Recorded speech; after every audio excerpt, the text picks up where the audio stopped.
Bien, bonjour à toutes et à tous.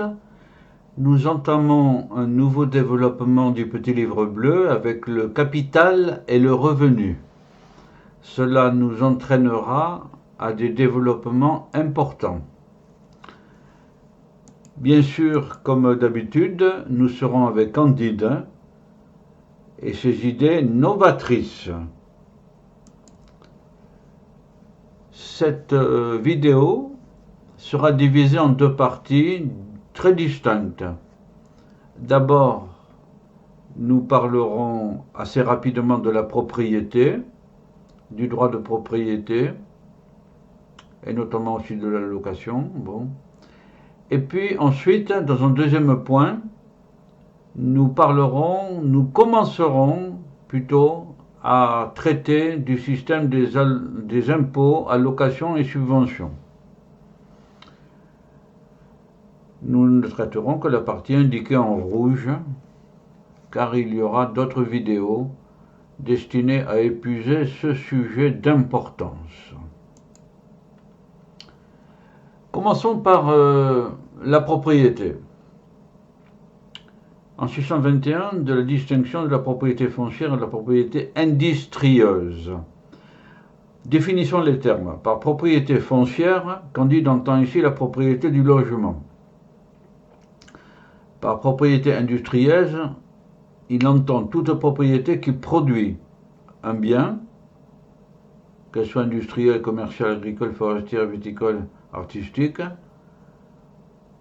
et il pourra ajouter un service de même connotation, industrielle, commerciale, etc. Candide souligne qu'il ne parlera ici que de la propriété foncière. Les idées qui suivent d'ailleurs sont très délicates à mettre en œuvre et tout dépendra de la volonté des personnes chargées d'appliquer tout ça.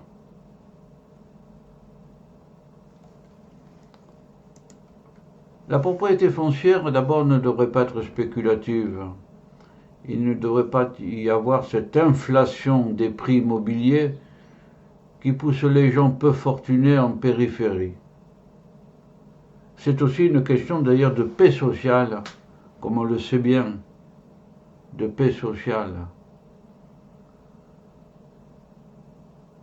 C'est un problème d'organisation de la société autour de la loi du marché finalement. Est-ce qu'il existe une loi du marché?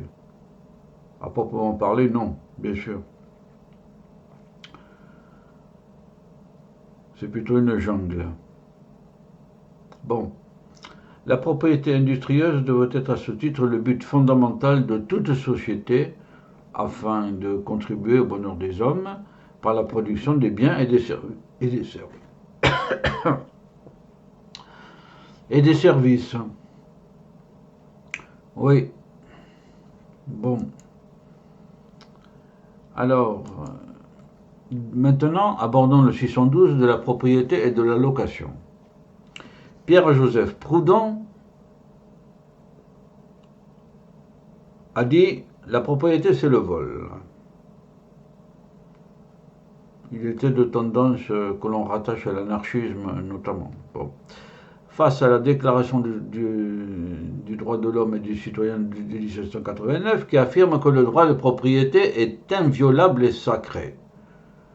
La propriété, c'est le vol. Bon.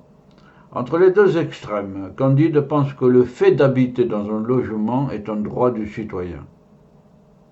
Voilà. Ça devrait être inscrit quelque part dans un grand texte. Que tout citoyen devrait avoir la propriété aussi de son logement et que la loi ou la Constitution devrait l'affirmer.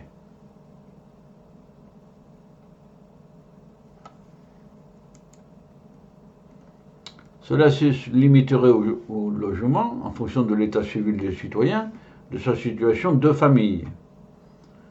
Et si sa situation change, il devrait avoir droit à un logement en adéquation, c'est la logique pure. Ces attributions devraient être gérées par une administration du droit au logement qui devrait être méticuleuse comme l'administration fiscale. Oui, que cette question du cadre de vie dans lequel habite l'individu et sa famille est fondamentale. Ça va relever de la puissance publique.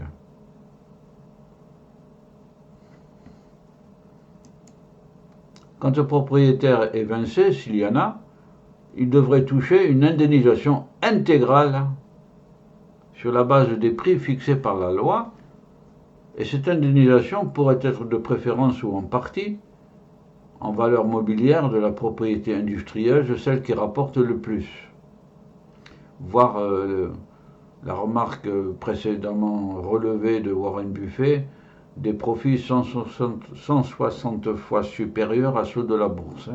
Bon. Cette réforme foncière est une question lourde, très lourde, évidemment.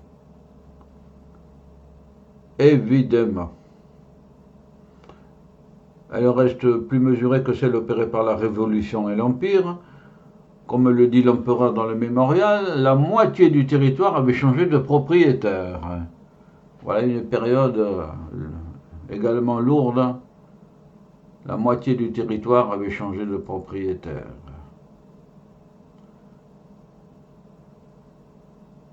La propriété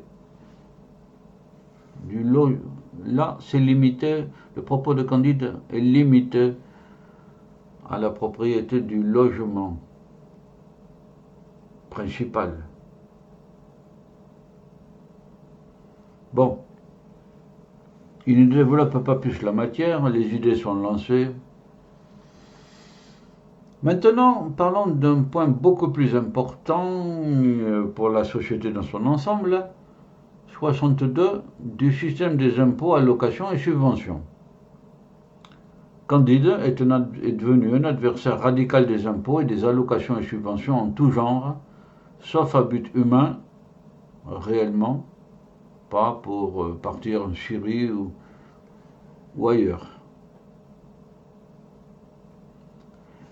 Il va exposer dans un point 621 les inconvénients des impôts. Le premier inconvénient, c'est la commodité. L'impôt est une facilité, des plus commodes, qui conduit à une irresponsabilité. Voilà l'idée. C'est bien pourquoi il existe, depuis la nuit des temps, sous le règne de la force du plus fort sur le faible. Jadis c'était même le pharaon, de nos jours c'est l'État, et la foule innombrable des structures publiques, parapubliques et même privées, voire ce qu'on dira plus loin sur la parafiscalité. Le citoyen est contraint de payer, suivant des lois de plus en plus obscures, démultipliées par l'informatisation. Oui, des lois de plus en plus obscures, démultipliées par l'informatisation. Un président des États-Unis avait jadis déclaré que le Code américain des impôts était la honte de son pays. Quiconque en France a consulté ou pratiqué le Code général des impôts ou le livre des procédures fiscales ou tutti quanti ne peut que s'aligner sur la même idée. Il s'agit de couches de strates déposées chaque année depuis des décennies sans cohérence approfondie. Quand il a mis une note, signe révélateur, on a refondu et on continue à refondre bien des codes, c'est-à-dire de mettre de l'ordre. Un code, c'est une mise en ordre. Donc il y a de la cohérence. Mais cela fait très longtemps qu'on n'a pas refondu le Code général des impôts avec toutes ces honteuses annexes. Candide ne peut que s'étonner aussi de l'immense quantité de temps perdu, le temps dont on a déjà parlé avec le Rocky Mountain Institute, etc., etc. Le temps perdu à négocier la réglementation fiscale, à toutes les opérations fiscales jusqu'aux contrôles fiscaux en régression, à cet immense édifice de la fiscalité dont l'ombre plane éternellement sur la société française, et ce n'est pas nouveau, avant la Révolution déjà, la gabelle, etc., la dîme, etc. Si l'on consacrait ce temps incalculable à produire des biens ou des services, je répète, si l'on consacrait ce temps, le temps est rare, incalculable, à produire des biens ou des services, matériels ou immatériels, culturels ou de pure consommation, quelles économies ferait-on et quelle paix sociale, quelle paix sociale.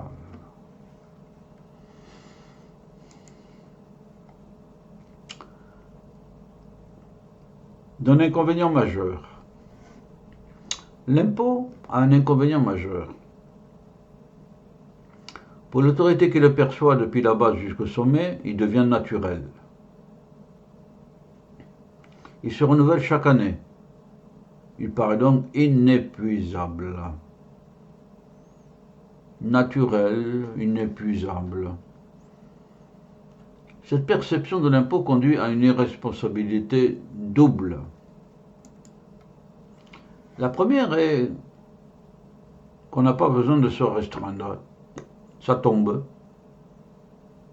C'est comme si on vous donnait de l'argent gratuitement, comme ça. Ça tombe. Ben, les allocations, les subventions. Voilà. La seconde est que celui qui le perçoit n'a pas peiné pour l'obtenir. Ouais. Les communes qui perçoivent les impôts locaux n'ont pas, les conseils municipaux n'ont pas peiné pour l'obtenir. C'est de plein droit. Et donc l'impôt perd de sa valeur citoyenne. Pour comprendre peut-être cette phrase, Candide a pensé qu'il fallait s'expliquer, faire de la psychologie. Alors, 2 ou 3 passages. Il est un vieux principe que les choses n'ont de valeur que par la peine qu'on prend à les acquérir. Si on vous donne quelque chose, c'est trop simple.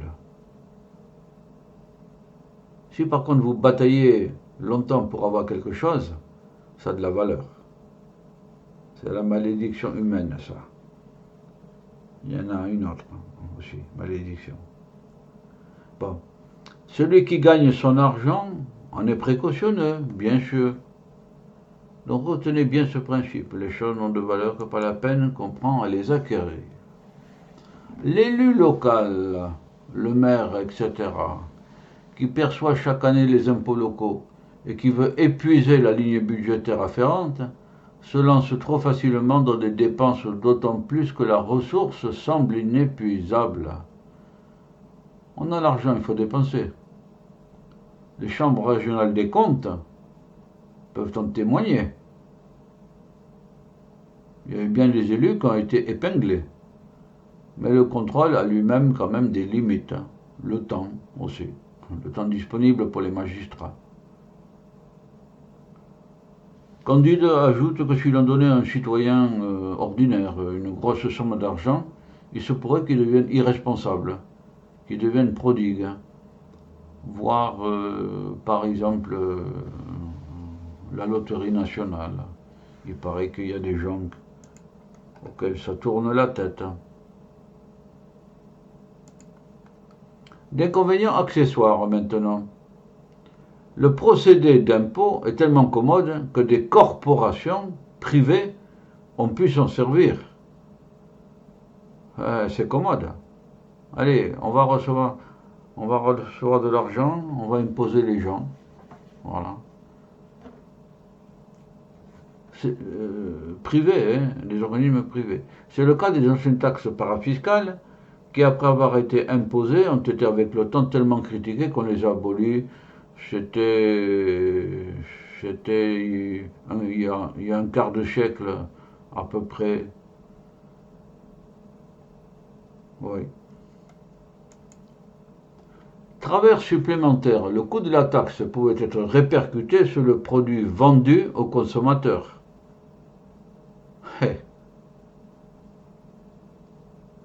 lequel était le dindon de la farce. Je me permets de dire que pour les amateurs de miel, les organisations les plus représentatives du secteur de l'apiculture avaient obtenu la cotisation, on joue sur les mots, une cotisation, on ne vous demande même pas de cotiser, voilà, la cotisation intermiel. Et sur tous les pots, il y avait les pots de miel des supermarchés ou autres, il y avait un petit timbre qui était imprimé, tout petit là, cotisation intermiel. Les centimes que ça représentait à l'époque, c'était à la charge du consommateur. C'était tellement petit que le consommateur ne remarque pas. Les prix avaient monté un peu. Ça, il remarquait un peu. Voilà. Une fois de plus, le consommateur était le dindon de la farce. Candide parle à l'imparfait, car c'est un fait acquis. Il y a tellement eu de procès sur ça qu'il y a 25 ans, toutes les taxes parafiscales ont été annulées par les juridictions.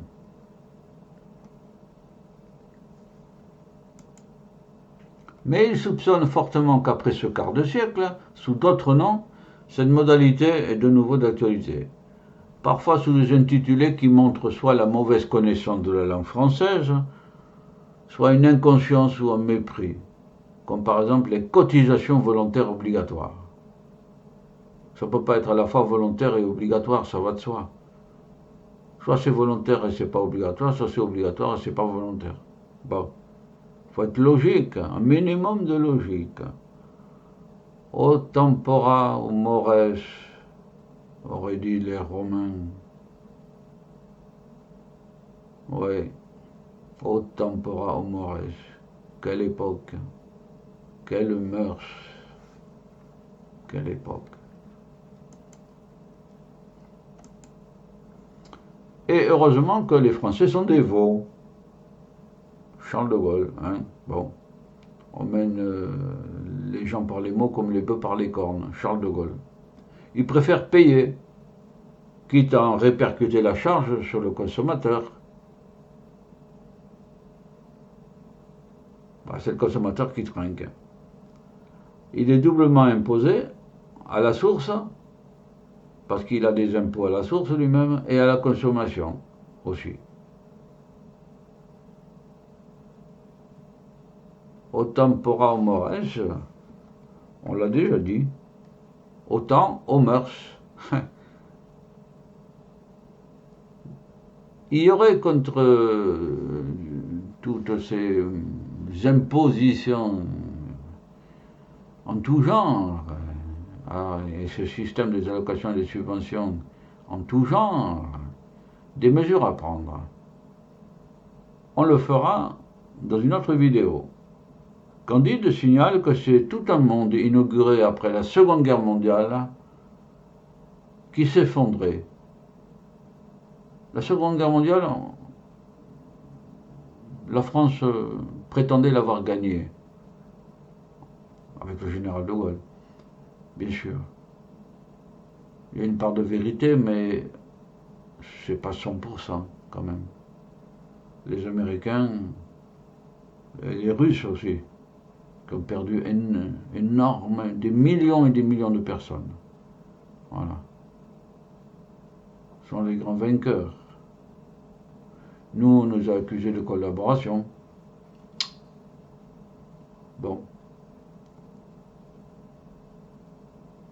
Lors d'une réunion quelque part à Berlin pour la signature de l'armistice, un général allemand, Keitel, je crois, en rentrant dans la salle où il y avait les représentants des Anglais, des Américains, des Russes, il y avait aussi un Français.